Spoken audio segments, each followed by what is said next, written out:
What's up, everyone? It's Zach from at Premier Soccer Investing. You may know me from helping out with the Slapsocks FC Instagram account. And now I will also be doing the Slapsocks FC YouTube podcast. Really excited to be here. Really excited to be doing this. A few things about me. I am a massive Tottenham fan, so that bias may come up from time to time. Feel free to clown me on it in the comments, in my DMs, everywhere. I know it's rough, it's brutal, but I'm sticking by the team. I'm a soccer player myself. I play left back. I got into soccer cards back in the beginning of August after coming back into the hobby at the end of June from when I collected sports cards when I was a little kid. Soccer cards weren't a thing though. I collected mainly basketball and football. And then the local card shop near me closed down, so I moved away from it for a while. And then in March of 2019, I remember hearing Gary Vee talk about it on Instagram, and I was like, oh, I need to get into this. I know sports. I was into cards. I can learn it, and I could probably make money off it. And then March Madness started the next day, and I forgot all about it. Fast forward to June of 2020, end of June, nothing to do, COVID, stuck at home, all that. And I don't know, I just saw stuff on Instagram. I got back in it. And then I found out about soccer cards being a thing a few months later, which was really cool to me because soccer is my favorite sport. It's the sport I play. It's the sport I know best. And so I really dived into soccer cards since. And I made my card Instagram account back in October, I want to say, because I was following too many sports card related accounts on my main page. And then it was originally called Zach's Cards, and then I switched it to Premier Soccer Investing after listening to Aaron on a podcast with the Lucas Tigers and Bronzo Mide, just talking about how he just started off and just got to dive right in and do it. And that was really inspiring to me. And so I've been trying to make content ever since. It's been getting better. There's growing pains. Feel free to message me from what you want to see, both on my page and on the Slapsocks FC page. I'm always open to new suggestions. But with that being said, let's dive right in. So as we all know, these last 2 weeks, the main thing in the soccer, just as a sport, in the soccer world so far, has been the Champions League. And we had some massive games. As you can see, PSG stomped Barcelona at the Camp Nou 4-1. Liverpool got by Leipzig 2-0 due to a couple errors on Leipzig's part.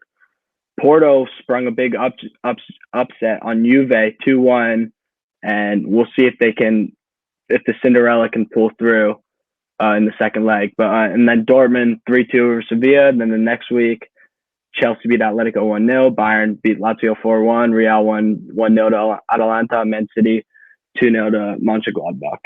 Not surprisingly, these games have affected the market because this is when the eyes of the sport are concentrated on the Champions League, so big performances there.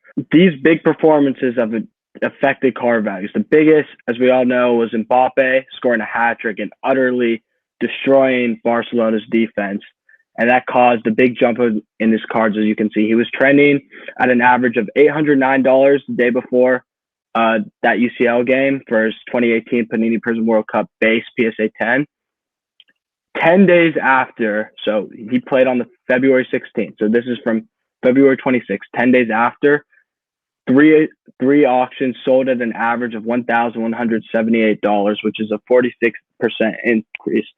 This is very good news, I believe, for the soccer card market, because what fuels basketball, and to a lesser extent football and baseball, is the reactionary movements based off of games, drives volume, drives eyeballs, just increases the overall strength of the market. And we're finally starting to see it happen for soccer. As more and more people get into it, that means more and more people are day trading, which creates these jumps in values based off of one single performance. So I think this shows the growing strength of the soccer card market, which is really good to see. So also Holland, he had a brace the next day. His cards experienced a jump. I'm not going to get into the data because I just wanted to show Mbappe to highlight the trend. But we're seeing now big performances and big competitions will lead to a jump in cards. So that could be a good thing to keep in mind moving forward in your investing when you look at the quarterfinals of the Champions League, the semifinals of the Champions League, the finals of the Champions League, what happens down the stretch in the domestic league title races. And then the biggest thing, I believe, will be the Euros. We're going to see lots of price swings based on performances in the Euro. So I think a very good strategy right now would be stocking up on guys you think will have a big Euro and then flipping them when they have that big performance that you've been expecting. Like I personally I bought some Jack Grealish with that strategy in mind. I think he will be a key player for England. I think he's going to show his quality to the eyes of the world, and it's going to have a big effect on his cards. But there's many other players you could do that with. Because that's just something to keep in mind. Like strategy around the big games and flipping based on performances in those games. The next thing I want to talk about is the PWCC auction that happened this past week, the week of, I think the auction finished on February 24th. There were some major cards sold in the soccer card sector of that auction. And I want to highlight 3 sectors of the market that really saw some major sales. We had modern, specifically guys like Haaland, Mbappe, and Fati, vintage, and then the GOATs, mirroring what we've seen in basketball. So let's get into it. The first sale I want to highlight is the 2019 Topps Chrome UCL Erling Haaland Red Refractor. This card is numbered to 10. This is a PSA 10. There's only one in the pop, so this is only 10 in existence. Only PSA graded card of this in existence right now. And it's sold for $23,332. This sale is very significant because in the eyes of many people in the space, this isn't even Haaland's best rookie card. People seem to prefer his Topps Finest in the Salzburg kit, his really rare Topps Now, which is also in the Salzburg kit, or even the Bundesliga Chrome or Topps Chrome Sapphire over this card. So to see a card from one of his lesser sets sell for this amount of money, granted it was numbered to 10, but to still see this huge sale shows like the growth of the modern market as people are pouring money into this, specifically into these top young players like Haaland. Next sale, this sale scary to me. 2019 Panini Liga Ansu Fati Mega Cracks PSA 10. So 479 of these total graded, 59 PSA 10. So obviously a very tough grade. So that's going to increase the value of the card. This was a $3,900 card roughly 3 months ago on December 5th. Between then and February 24th, it grew 31% to a $5,100 card. But that is without Fati doing anything on the field, and in fact, receiving some scary news off the field about the extent of his knee injuries. I believe he had to have a 3rd surgery. His timeline is very unclear, yet his cards are still, his main rookie card, the Mega Cracks, has still seen a 31% increase. I believe this only happens because there's been a more than 31% growth in the amount of people entering the soccer card space, because this sale isn't based off performance. It isn't based off speculation. Oh, he's going to come back and save Barcelona, because we don't know when he's going to be back. And the injury news is very concerning. So this is a major sale. And the last main modern sale I wanted to highlight was 2017 Topps Chrome UEFA Champions League Kylian Mbappe Refractor PSA 10. This card, 183 in the pop, 86 PSA 10. So, not the hardest grade in the world. These cards were trending really high in August, back when the whole Mbappe market went nuts, and then had seen the floor pulled out. They'd all dropped tremendously. And this was trending at $2,800 on November 27th. Now, Mbappe's had some major performances since then. More people have entered the market, which is in part causing part of this 239% growth to the $9,500 sale we did see on February 24th. But I think the more important thing causing this price spike is people are moving. I know I highlighted his Prism earlier, but I just highlighted it because it's an easy card to show trends with. I think it shows people are wising up in the market and moving towards more of what could be considered more of his truer rookie cards. It's not the 2016 Panini foot sticker, which that has also seen a lot of growth. But this is a 2017 card. It's a year earlier. It's still major brand in Topps Chrome. It's a refractor, and I think it's a beautiful looking card. And the key thing about this card, in my opinion, not only is it first year Topps Chrome, but Mbappe's in the 29 jersey, not the number 7 jersey, which he's in now, which shows like how early this card was, because he still wasn't Mbappe yet. He wasn't number 7. He was just wearing a nondescript number 29, which I think adds value to the card. The next segment of the market I want to highlight that had some major growth in this PWCC auction was vintage. Vintage has been really seeing an uptick recently, and this showed it with the 1969 Vanderhout Johan Cruyff Ball Stern PSA 3. 17 of these total graded, 1 PSA 9. That price will be scary if it ever sells for. And then you have 2 6s, 1 4, 3 3s, 7 2s. So the significance of this card is Johan Cruyff, the sticker. Johan Cruyff is one of the most influential soccer players of all time. The whole way Barcelona plays now has been inspired to him. He helped make total football a thing with his days at Ajax, the Netherlands, and Barcelona.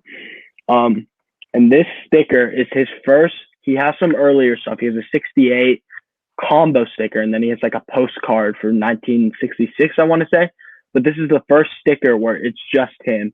So people like to say this is his true rookie because it's the first one where he's not his true rookie, but it's like his best sticker because it's the first one where he's by himself.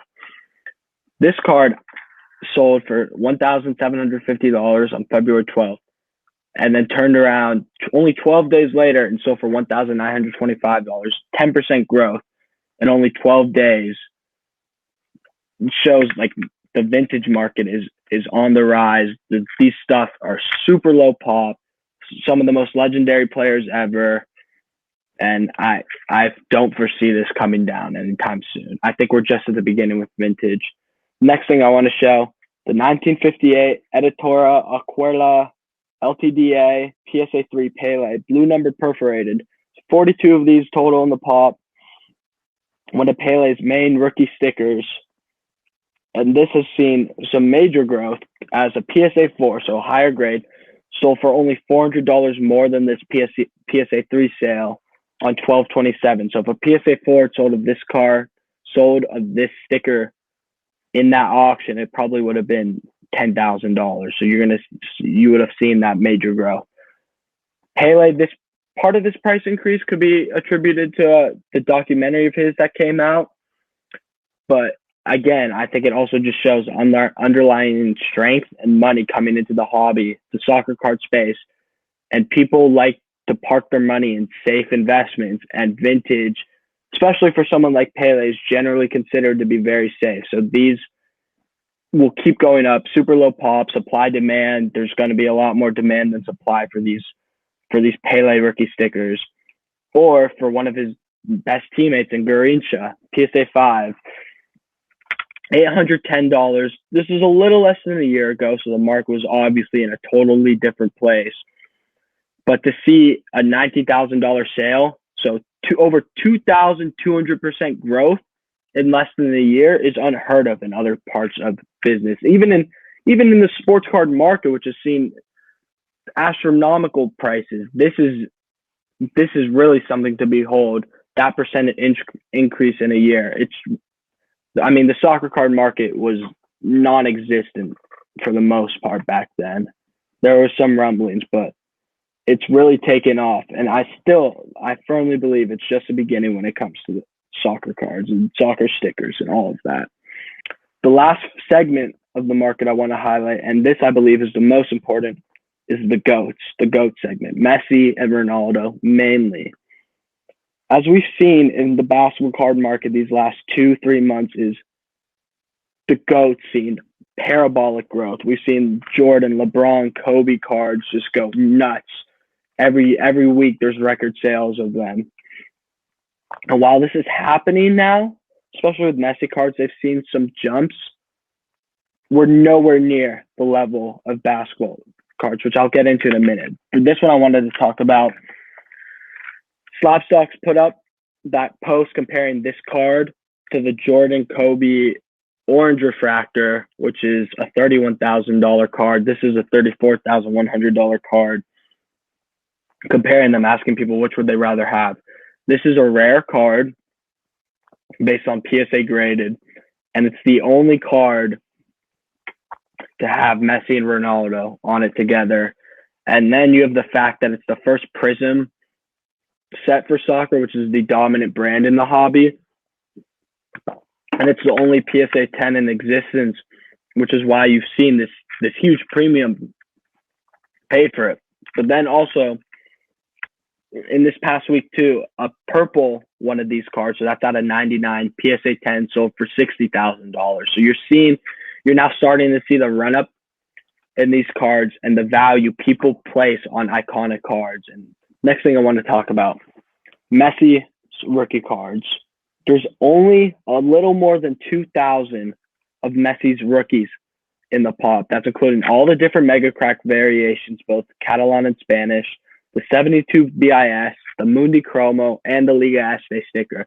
There's only a little more than 2,000 graded in the total PSA pop report. There's over 18,000 Fleer Jordan PSA 10s, yet each grade of a Jordan Fleer is worth a lot more than any of the Messi rookies, which doesn't make sense in the long term. As soccer is the more popular sport globally, Messi is one of the biggest, if not the biggest global icon out there right now. He's probably, I believe he's the greatest player of all time, and he's still playing. So he still can affect his price increases. Like, what if he goes to City or PSG this summer? There's probably going to be a spike. We have the World Cup coming up at the end of 2022, which will sadly probably be his last World Cup, and Cristiano's for that matter too, who's also undervalued when you compare it to like a player like Jordan. You're going to see these cards continue to rise as both their play on the field influences it, and due to off the field factors like people coming into the market, people wanting to get a hold of the GOATs while they still can. And then you have stuff like FIFA players who paid thousands of dollars for packs hoping they hit a Messi. Those people will start to come into soccer cards, and then they're going to want to buy the real Messi cards, not just the digital packs that are worthless after a year. And this sale shows the spike, the run-up that Messi's had so far. But I really do think it's just the beginning, because supply and demand. There's only 66 of these PSA 10s. They're very, very rare. This was a $6,100 card on December 27th, and then a $42,000 card on February 24th. So 590% increase in only like 3 months. I see no reason why this isn't a $100,000 card at the end of the year. This growth, the supply is so much smaller than what the demand is on these, and just due to that simple fact that these cards will continue to rise. And the last one, arguably Messi's best rookie card, is the 71 Mega Cracks. This isn't the PSA 10, it's a PSA 9. Only 20 of these PSA 10, so extremely, extremely rare. 34 nines. This was $20,000 on November 30th, $53,600 on February 24th. So 165% growth. If you look at this card compared to Messi's last rookie, which as we can see was a 590% growth, and this next one, this PSA 9 only grew 165%, you can see the amount of potential and room to grow there just based off of that. That's not even including the growth that will continue to happen in the coming years as more people enter the market. So what does this mean for you? You're going to continue to see these spikes in the top young players like Haaland or Mbappe. Vintage as it's safe, low pop. Like, these players can't tear an ACL. They can't, have a bad run of form. That's it. They're done. Their careers are over. So it's a much safer place to park your money than in a prospecting type of set. And then with the GOATs, with Messi, with Ronaldo rookies. You're seeing growth across all of the Messi market right now, but there's still areas like this. I get it. Most people don't have $53,000 to spend, but you're seeing it in his lower graded cards too. This insane spikes haven't happened yet. So what I've been telling people, and I've been putting my money where my mouth is because I've been doing this too, is anything graded, doesn't matter the grade, especially PSA graded of a Messi rookie card, whether it's the main mega cracks, the mega cracks variations, Catalan, Spanish, Liga Este, Mundi Chromo, anything graded of those are extremely, extremely safe in the long term because, again, there's only 2,000 total of them in the PSA pop. That's all of them combined, and over 18,000 Fleer Jordan PSA 10s, and those are worth significantly more. And just supply and demand, again, when there's that little supply, there's going to be the demand for this type of player because Messi is one of the most famous people in the world. Again, the World Cup's coming up, which 3 billion people watched the last World Cup final. So billions of people watch this. If a fraction of those people get into cards, they're going to want Messi. They're going to want Ronaldo. And they're going to want PSA graded most likely. So that, I believe, is the safest place you can park your money. That's it for this week. That's going to be the show. Message me with what you want to see going forward. I think me and Aaron got to talk about this, but we're probably going to do a mailbag coming up in these YouTube videos. So we're going to do a thing on the Slapsocks FC Instagram account where you can submit your questions and I will answer them in the next week's mailbag. Probably do like a buy or sell trending card segment too. And just anything else you want to see, please feel free to hit me up. Thank you guys for watching. Peace.